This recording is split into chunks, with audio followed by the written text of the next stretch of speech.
इस तरह जियो कि तुम पर राख इकट्ठी ना हो। इस तरह जियो कि तुम्हारे भीतर का अंगारा जलता रहे, प्रकाशित हो। इस तरह जियो कि प्रति क्षण तुम होश में रहो, बेहोश नहीं। मुल्ला नसरुद्दीन को बच्चा पैदा हुआ, पहला ही लड़का था। नसरुद्दीन बड़ा खुश हुआ, अपने खास मित्र को बुलाया, खुशी मनाने दोनों शराब घर में गए। क्योंकि तुम एक ही खुशी जानते हो, बेहोशी। ये बड़े मजे की बात है। शिव, बुद्ध, महावीर, वे सब चिल्ला चिल्ला के कहते हैं कि दुनिया में एक ही आनंद है, वो है होश।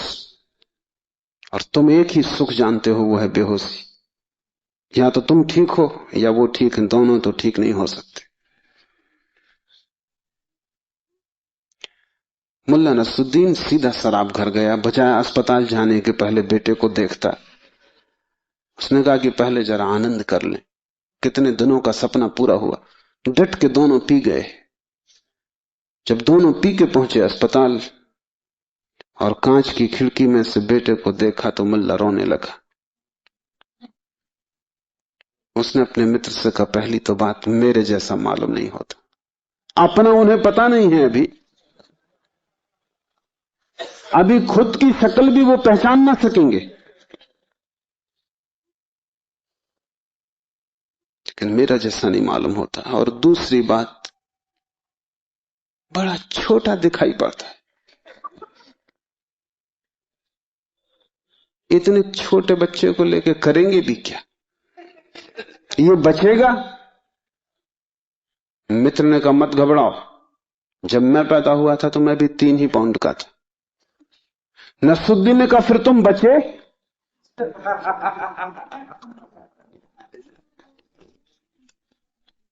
मित्र सोचने लगा, क्योंकि वो भी बेहोशी में था। उसने कहा, पक्का नहीं कह सकता।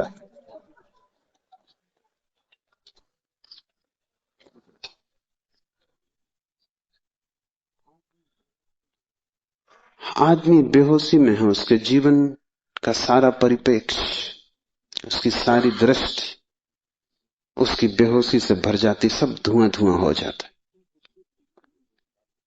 तुम कुछ भी ठीक से नहीं देख पाते। और तुम एक ही सुख जानते हो कि जब तुम अपने को भूल जाते हो, चाहे सिनेमा हो, चाहे संगीत हो, चाहे सेक्स हो, जहां भी तुम अपने को भूल जाते हो, वहीं तुम कहते हो बड़ा सुख आया। भूलने को तुम सुख कहते हो, विस्मरण को? कारण है, क्योंकि जब भी तुम होश से भरते हो, तुम सिवाय दुख के अपने जीवन में कुछ भी नहीं पाते। इसलिए जब भी तुम देखते हो जीवन को, जरा ही सजग हो के तुम पाते हो दुख दुख, कुरूपता चारों तरफ।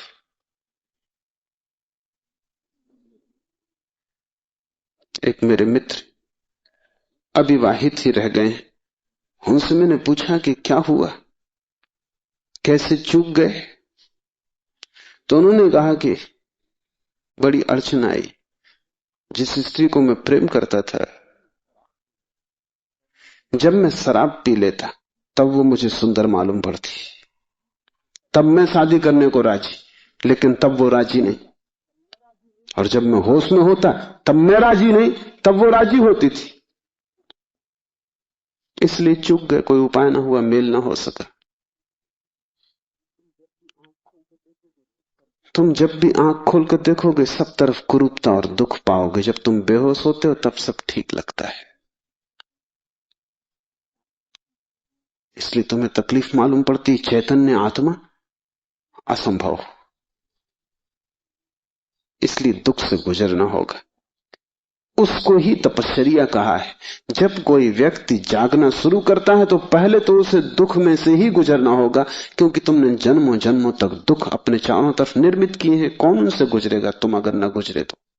इसको हमने कर्म कहा है। कर्म का कुल इतना ही अर्थ है कि जन्मों जन्मों तक हमने चारों तरफ दुख निर्मित किए, जाने अनजाने हमने दुख की फसल बोई है, काटेगा कौन? तो जब भी तुम होश में आते हो, तुम्हें फसल दिखाई पड़ती बड़ी लंबी, इस खेत से तुम्हें गुजरना पड़ेगा। डर के मारे तुम वहीं बैठ जाते हो, फिर आंख बंद करके शराब पी लेते हो कि ये तो बहुत झंझट का काम है। लेकिन जितनी तुम शराब पीते हो उतनी ये फसल बढ़ती जाती। हर जन्म तुम्हारे कर्म की श्रृंखला में कुछ और जोड़ जाता है, घटाता नहीं। तुम और भी गर्त में उतर जाते हो, नरक और करीब आ जाता है। होश से भरोगे तो पहला तो घटना ये घटने ही वाली है कि तुम्हारे जीवन में चारों तरफ दुख दिखाई पड़ेगा, नरक, क्योंकि तुमने वो निर्मित किया है।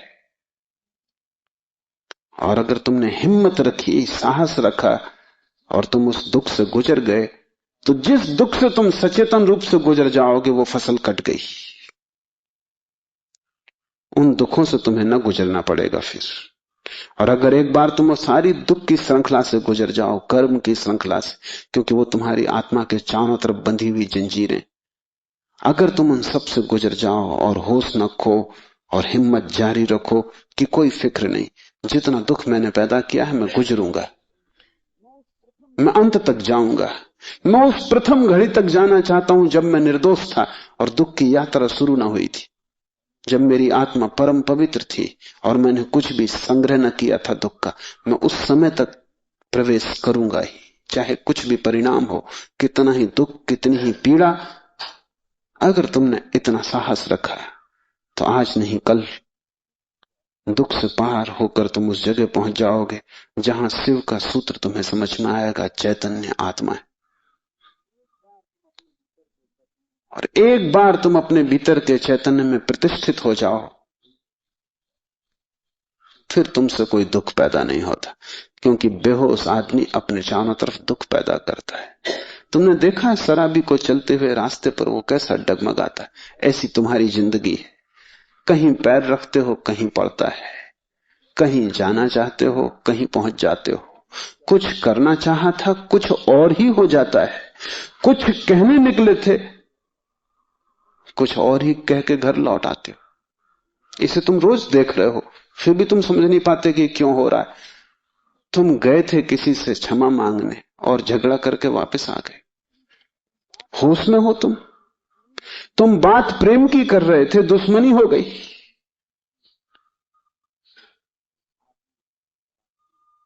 एक आदमी शराब पिए आकाश की तरफ देखता हुआ चला जा रहा था। एक कार उसके पास से निकली, बामुश्किल ड्राइवर बचा पाया। गाड़ी रोक के ड्राइवर ने कहा, महानुभाव, अगर आप नहीं देखते वहां जहां आप जा रहे हैं तो फिर आप वहीं चले जाएंगे जहां आप देख रहे हैं।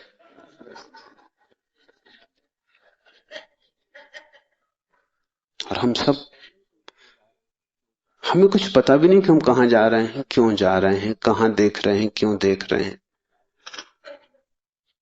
चले जा रहे हैं। क्योंकि एक बेचैनी है भीतर जो बैठने भी नहीं देती, एक शक्ति है भीतर जो चलाए चली जाती है। फिर हम जो भी करते वो सबके उल्टे परिणाम आते हैं। लोग मेरे पास आते हैं, वो कहते हैं हमने बदी तो कभी की नहीं, नेकी की और फल बदी मिल रहा है। ऐसा हो नहीं सकता कि तुम नेकी करो फल में बदी मिले। ऐसा हो नहीं सकता कि तुम आम के बीज बो और नीम के फल लगे। ऐसा हो नहीं सकता।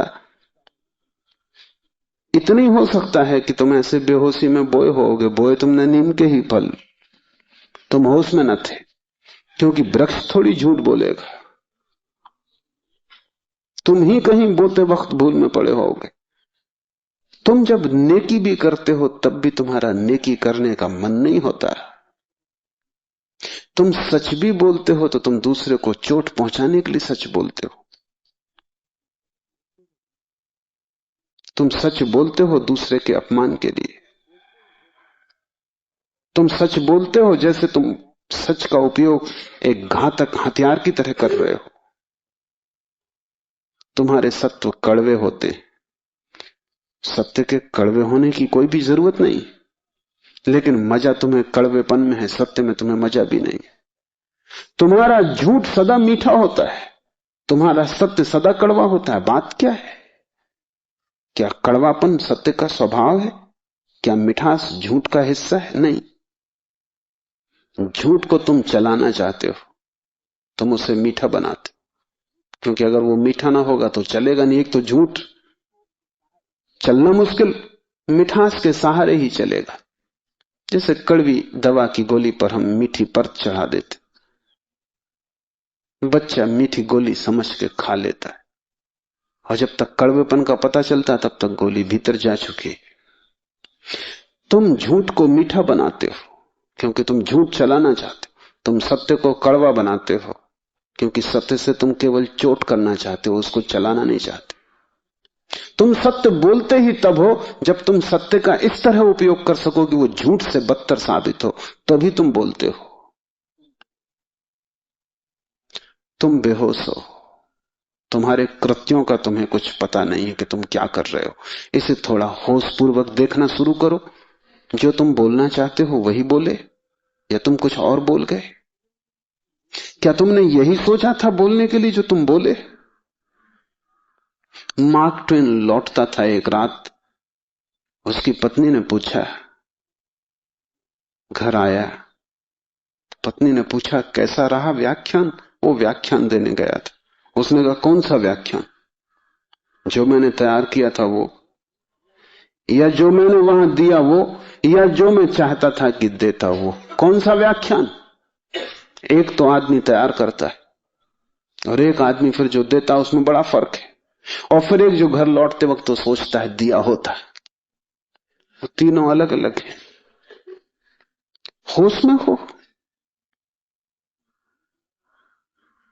सब निशाने तुम्हारे चूक जाते हैं। तुम्हारी जिंदगी में कभी भी कोई निशाना लगा? आंख बंद करके भी आदमी तीर चलाता रहे तो कभी ना कभी निशाना लगेगा। मैंने सुना है कि अगर बंद घड़ी भी दीवार पर टंगी रहे तो 24 घंटे में 2 बार सही समय बताएगी। तुम्हारी जिंदगी में ऐसा भी नहीं आया कि 2 बार भी तुमने सही समय बताया हो। तुम बंद घड़ी से गए बीते हो। अंधेरे में भी आदमी तीर चलाता रहे तो कभी ना कभी निशान पे लग जाएगा। तुम खुली आंख से होश में प्रकाश में तीर चलाते हो, कभी निशाने पे नहीं लगता। क्या बात होगी? मुल्ला नसरुद्दीन को बड़ा शौक था हिरन की शिकार करने का। तीसरी बार जब वो शिकार करने जंगल पहुंचा और जंगल के विश्राम गृह में उसने अपना सामान रखा और तैयारी की, और जब सूटकेस खोला तो उसमें एक बड़ी फोटो रखी थी और पत्नी ने उस फोटो के नीचे लिखा था, मुल्ला हिरन इस तरह का होता है। उन्हें शिकार का शौक था लेकिन हिरन का पता नहीं था। तुम कुछ भी मार मूर के घर आ जाओगे, हिरन ठीक से फोटो देख लेना। तुम सब जगह चूक गए हो, वही तुम्हारे जीवन का दुख है। और चूकने का कुल कारण है कि तुम होश में नहीं हो। इसलिए जो भी करो होशपूर्वक करो। उठो तो भी होशपूर्वक, चलो तो भी होशपूर्वक। महावीर ने कहा है विवेक से चलो, विवेक से बैठो, विवेक से भोजन करो, विवेक से बोलो, विवेक से सो तक। महावीर से कोई पूछता है कि साधु कौन, तो महावीर ने कहा जो अमूर्छित। और असाधु कौन, तो महावीर ने कहा जो मूर्छित। जो सोया सोया जी रहा है वो असाधु, जो जागा जागा जी रहा है वो साधु। यही शिव कह रहे हैं, चैतन्य आत्मा। चैतन्य को बढ़ाओ, धीरे धीरे आत्मा की झलक तुम्हारे जीवन में आनी निश्चित है। दूसरा सूत्र है ज्ञानम बंधा, ज्ञान बंध है। बड़ी हैरानी का सूत्र है। ज्ञान के बहुत अर्थ हैं। एक तो जब तक तुम इस ज्ञान से भरे हो कि मैं हूं, तब तक तुम अज्ञान में रहोगे, क्योंकि मैं अज्ञान है, अहंकार अज्ञान है। जिस दिन तुम आत्मा से भरोगे उस दिन हूंपन तो रहेगा, मैंपन नहीं रहेगा। मैं हूं इसमें से मैं तो कट जाएगा, सिर्फ हूं रहेगा। इसे थोड़ा प्रयोग करके देखो, कभी किसी वृक्ष के नीचे शांत बैठकर खोजो कि तुम्हारे भीतर मैं कहां है। तुम कहीं भी ना पाओगे। हूं तो तुम सब जगह पाओगे, मैं तुम कहीं भी ना पाओगे। सब जगह तुम्हें अस्तित्व मिलेगा, लेकिन अस्तित्व के साथ अहंकार तुम्हें कहीं भी ना मिलेगा। अहंकार तुम्हारी निर्मित है, वो तुम्हारा बनाया हुआ है, वो झूठा है, वो असत्य है, उससे ज्यादा अप्रामाणिक और कुछ भी नहीं। वो काम चलाऊ है, उसकी संसार में जरूरत है, लेकिन उसकी सत्य में कहीं भी कोई स्थान नहीं। तो एक तो मैं हूं, ये ज्ञान बंध का कारण है। मेरा बोध हूपन का बोध नहीं। हूपन का बोध तो शुद्ध है, उसमें कोई सीमा नहीं है। जब तुम कहते हो हूं, तो तुम्हारे हूं में और वृक्ष के हूं में कोई फर्क होगा? तुम्हारे हूं में और मेरे हूं में कोई फर्क होगा? जब तुम सिर्फ हो, तो नदियां, पहाड़, वृक्ष सभी एक हो गए। जैसे ही मैंने कहा मैं, वैसे ही मैं अलग हुआ। जैसे ही मैंने कहा मैं, वैसे ही तुम टूट गए, पर हो गए, अस्तित्व से मैं पृथक हो गया। हूपन ब्रह्म है और मैं मनुष्य की अज्ञान दशा है। जब तुम जानते हो कि सिर्फ हूं, तब तुम्हारे भीतर केंद्र नहीं होता, तब सारा अस्तित्व एक हो जाता है। तब तुम उस लहर की तरह हो जो सागर में खो गई। अभी तुम उस लहर की तरह हो जो जम के बर्फ हो गई, सागर से टूट गई।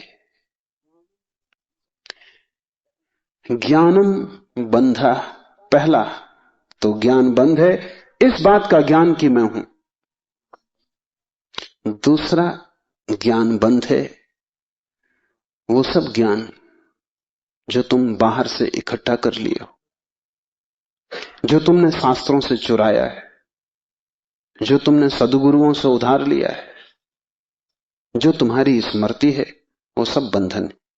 उससे तुम्हें मुक्ति ना मिलेगी। इसलिए तुम पंडित से ज्यादा बंधा हुआ आदमी ना पाओगे।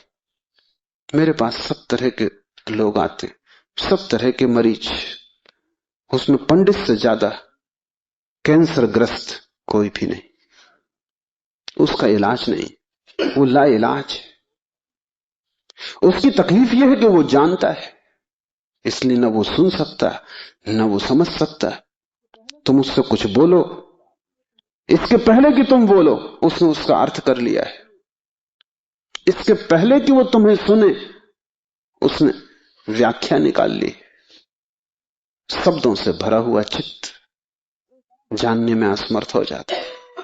वो इतना ज्यादा जानता है बिना कुछ जाने, क्योंकि सब जाना हुआ उधार है। शास्त्र से अगर ज्ञान मिलता होता तो सभी के पास शास्त्र है, ज्ञान सभी को मिल गया होता। ज्ञान तो तब मिलता है जब कोई निशब्द हो जाता है, जब वो सभी शास्त्रों को विसर्जित कर देता है, जब वो सब ज्ञान को जो दूसरों से मिला है वापस लौटा देता है जगत को, जब वो उसे खोजता है जो मेरा मूल अस्तित्व है, जो मुझे दूसरे से नहीं मिला। इसे थोड़ा समझो, तुम्हारा शरीर तुम्हें मां और पिता से मिला है। तुम्हारे शरीर में तुम्हारा कुछ भी नहीं है। आधा तुम्हारी मां का दान है, आधे तुम्हारे पिता का दान है। फिर तुम्हारा शरीर तुम्हें भोजन से मिला है, वो जो रोज तुम भोजन कर रहे हो। 5 तत्वों से मिला है, वायु है, अग्नि है, 5 तत्व हैं, उनसे तुम्हें मिला है। इसमें तुम्हारा कुछ भी नहीं है।